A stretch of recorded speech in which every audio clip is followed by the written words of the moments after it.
My name is M to the Atty Boom Squared, and I play with a lot of 10 handicap golfers, and I see the same things coming up time and time again. These are the 10 reasons that 10 handicappers don't get into the single figures. And one of the first ones is taking on the shot of the low handicap golfer. At a 10 handicap index, we're playing pretty good golf, but we're in this limbo. We're between like break 80 and we're breaking 90 quite a lot. So we're good, but we're not great. And to get under 80, we can't take on the shots of the low handicap trying to keep up. I see a lot of 10 handicappers trying to keep up, but you're gonna get slaughtered, not by hitting the same shots as the low handicap, but by not understanding why they're hitting those shots. The reason I'm hitting the line I'm hitting is because I can clear that dog leg very easily. A 10 handicapper, just shift your focus left. Give yourself a clear shot. Don't bring the disaster into play, because the disaster adds those little strokes, a little bit add up over time to keep you at the 10 handicap.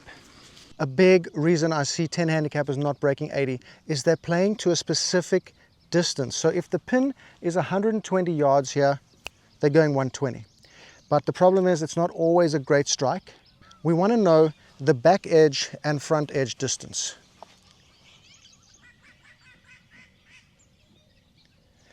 So instead of worrying only about 120, we've got 109 to 143 yards to play with. What club is going to fit between 109 and 143? That's a 34-yard distance range. So you must have a club or two that fit inside there. And instead of getting focused on the pin, we can go at that distance range. So I'm going to hit my 48 degree here from 120, not necessarily because it's exactly the number, but it's going to clear that pin. And if I don't catch 100%, I'm right next to the pin. A big mistake 10 handicappers make is not playing enough. Now, of course, maybe you can't get out there that often. And if you're 10 handicap playing 4 times a month, you're a pretty good damn golfer. You could be down in the low single digits. But if you really want to get much better, you have to play more. And not just driving range, I'm talking about on course. And when you don't play enough, what happens is you don't remember your club distances, or you don't hit the club distances as consistente. You need to widen that distance range you hit those clubs. So from 150, what do you hit? Let's say 6 iron. Is that 150 number, or is it 140 to 160 or 135 to 155? Whatever it is, we can play to a distance range instead of just a number, because we're not playing often enough to have that consistent numbers that we're hitting that club. So from this one, we have 150, pins in the middle, so we've got basically 130 to the front and like 170 to the back. So we can fit a club in between 130 and 170. We talked about that with the GPS unit, that you can get that right. But knowing the distance ranges is key. And as you play more, you'll find the distance range will get tighter. So instead of being a 30-yard distance range between your shortest and your longest shot, maybe you can squeeze that down to 15 yards. And that's going to be absolutely money to help you get your handicap much lower. But that takes time, and it takes a lot of practice on the golf course.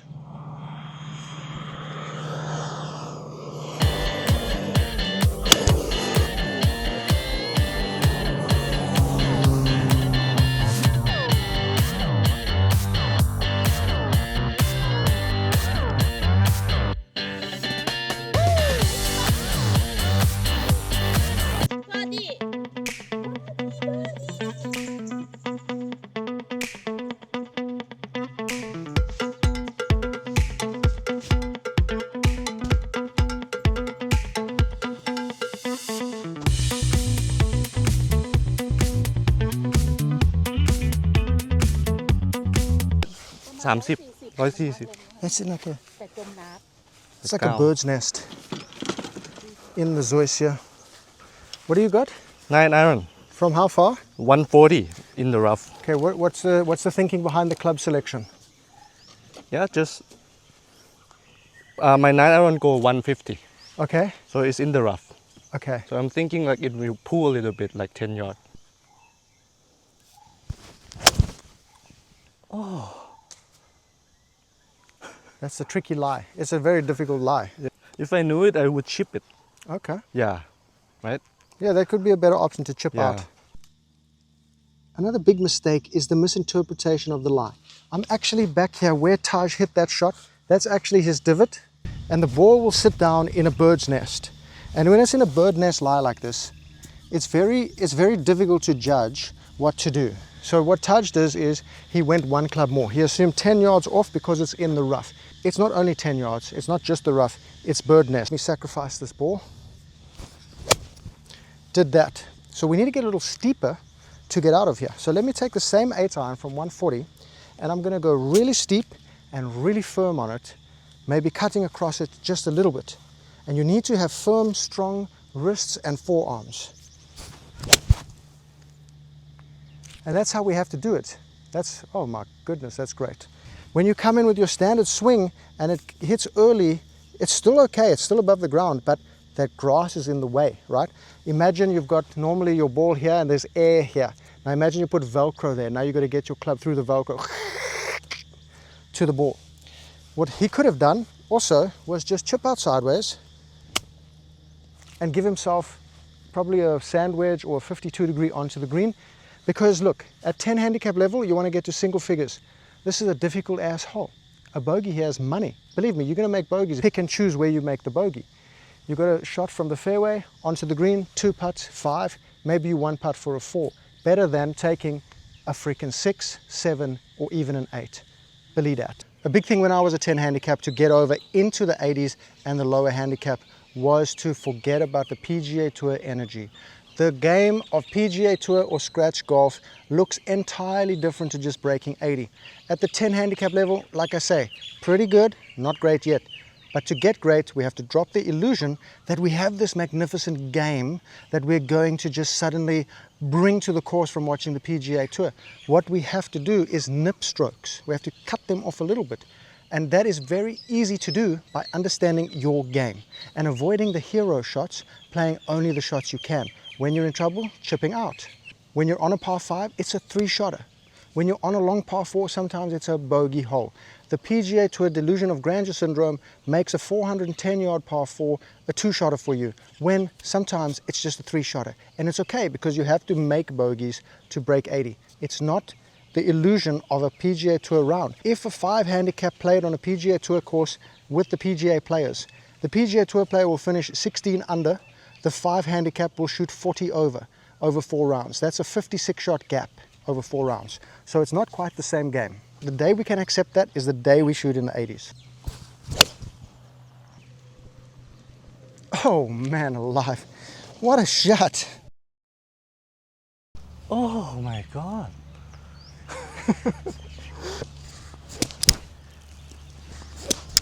Now I hit a great shot. When I play with 10 handicaps, they like to use their eyes to gauge and feel the distance to the flag.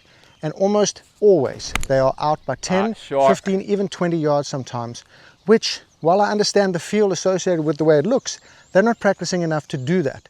So this is a 50-yard shot. Sometimes you may think it's a 70-yard shot or a 40-yard shot or 30-yard shot. It all makes a difference because we're going to go over a bunker. The thing we want to do is land it on the green. Now if we go at the pin here, there's a very small amount of green there and it's downhill. So if I hit it at the pin and I get the distance correct, it's still going to roll out.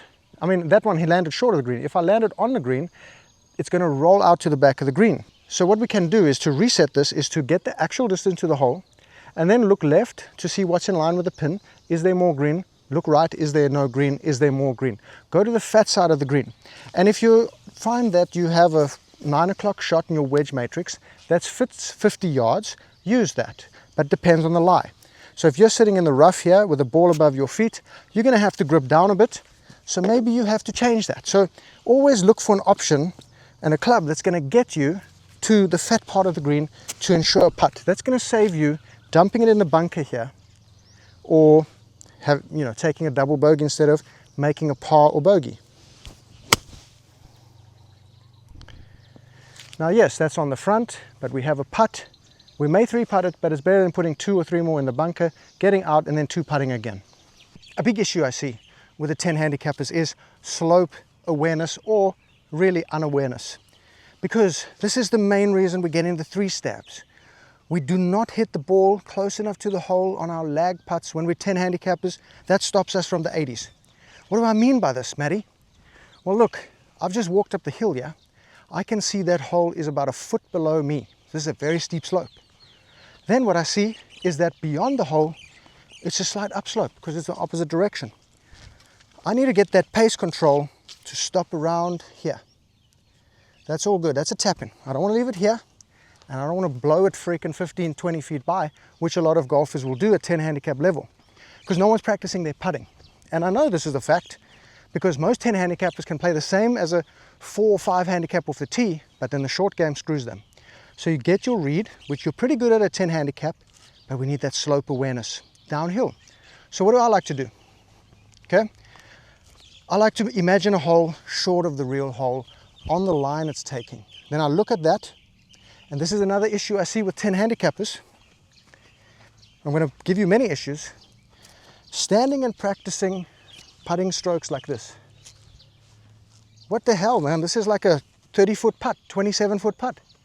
Let's envision the real putt. Let's rehearse the real putt. Give our brain a beautiful image to hit into, like a little movie being played. I'm looking at this and I'm giving it a little downhill stroke. Exactly the tempo I want to use for this putt-ski by looking at my target. And then when I line up, I must look again. Don't just go and then putt, look again, see the movie. And this is what I see. And then that unawareness of the slope paired with a terrible pre-shot routine practicing, or this. What is this? This is a short putt. This is a 3-foot putt. So let's envision. Let's obsess over our spot short of the hole, about 5 feet. And let's hit it there. And that's all you need. If you can just do these things, practice your putting, go to a practice green and just practice that imagination downhill, uphill, same thing. You're going to play real good. And if you do smash it past the hole, remember the return is now uphill. You've given yourself a blessing. Hit it firm enough to get to the hole. You get freaked when you hit it too far past, and then you hit it too soft up the hill. You drop your lipstick, you leave it short, 3-putt out of nowhere. Believe me, this one thing is going to save you probably 3 or 4 shots around. Just understand slope, envision your putt, and do a proper rehearsal by looking at your spot. See the movie being played in your head and get the right tempo. Don't give it all of this just going through the motions, because that's one of the issues. You're just going through the motions because that's what's expected of you. If you're doing that nonsense stuff, I'd rather you just step up to the ball and putt. Much better.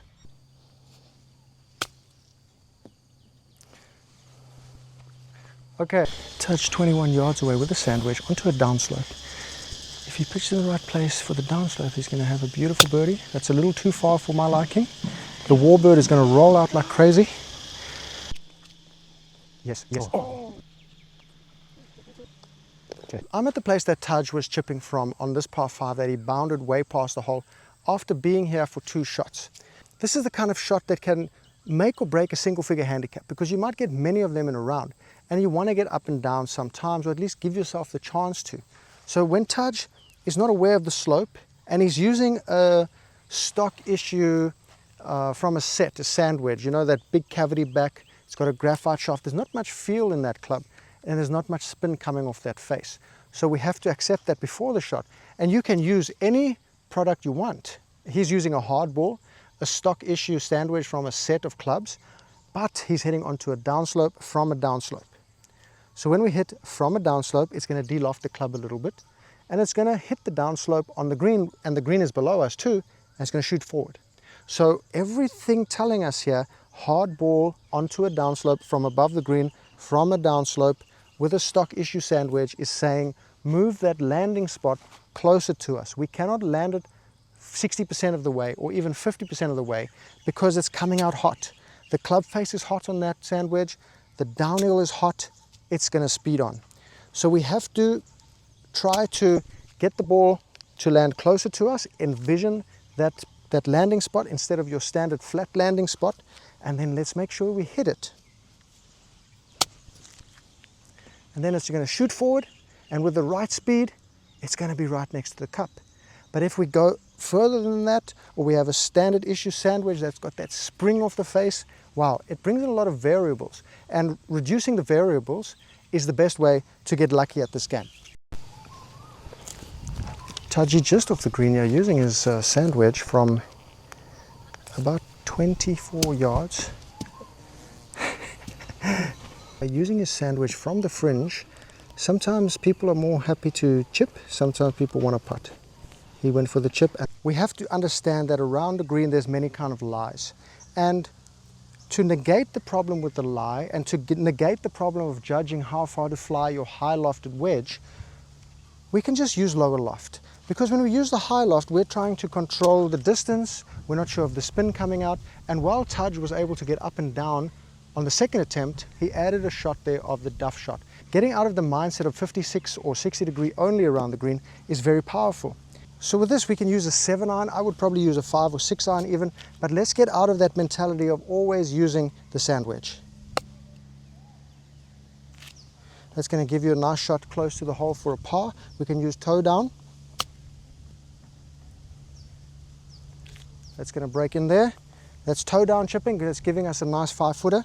And then we can do another one. Let's just see how we do with a slightly fatted one. And even a fatted one, you see there, is going to get you on the green. If you do that fat, exact same fat, the ball's over here. Now you've got another tough long shot. Let's get out of the mentality of high lofted all the time, and let's start using the green that we have to roll the ball up, get ourselves to within 4 or 5 feet, make the up and down. 10 handicappers have a deficiency in the bunkers. I see it very often. Number one is there's no practice, and number two, the technique is all wrong because there's no practice, and they're playing twice a month, maybe once a week. And I can fix it up real good, real quick. When we get out of a bunker, we are not chipping the ball. We don't chip. It's not like that. You're going to teeth them, you're going to keep it in the bunker, you're going to fat it. We have to enter the sand an inch behind the ball with the sole of the club. We just slap that. You can do it with your right hand. Use your wrist. That's all you have to do. Now if you can do that and forget about the ball and hit 1 inch behind the ball, you're getting out of the bunker first time. Because chipping doesn't work.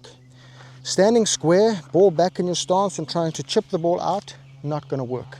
So we want to open that stance up a little bit, put most of your weight on the left side, and then get that club face open. Start it open in your grip. Don't twist it open, start it open in your grip and grip the club open. Now we're going to enter the sand 1 inch behind the ball, playing the ball off our front foot and putting 70-80% of our weight on the left side, and then skimming an inch behind the ball.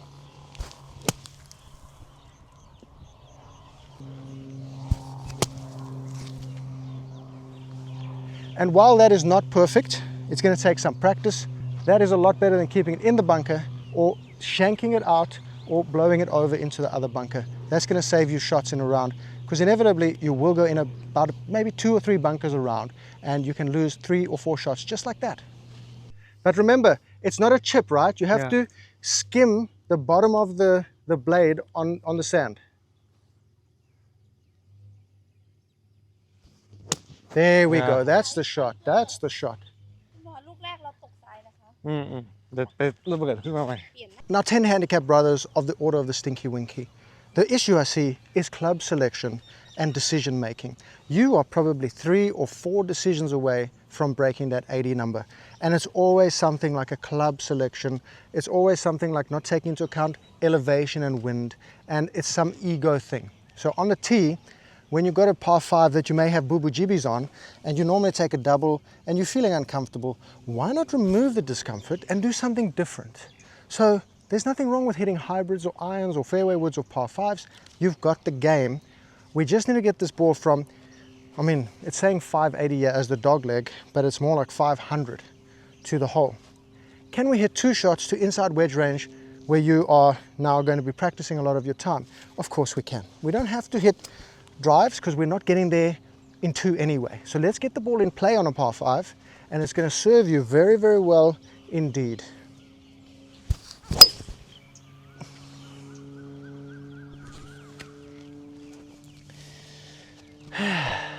Lovely. This is where the decision making makes a big difference, is that the commitment to the decision will bring you into the 70s, because we would hit a driver OB here. Let's just, for example, say we have a problem with OB right here. Let's eliminate it by staying short of it. Then when we get to our next shot, we accept that we're going to have slightly longer shot in, but just hit the shots we can hit instead of chasing FOMO and chasing revenge shots because we didn't hit our drive and we feel like a chicken and our friends making fun of us. We are on track here to make a beautiful par. All par 5s are 5 opportunities. If you make a birdie, it's purely lucky. So we hit another little hybrid up there. We've got the shots. We just want to get this inside 9-iron range.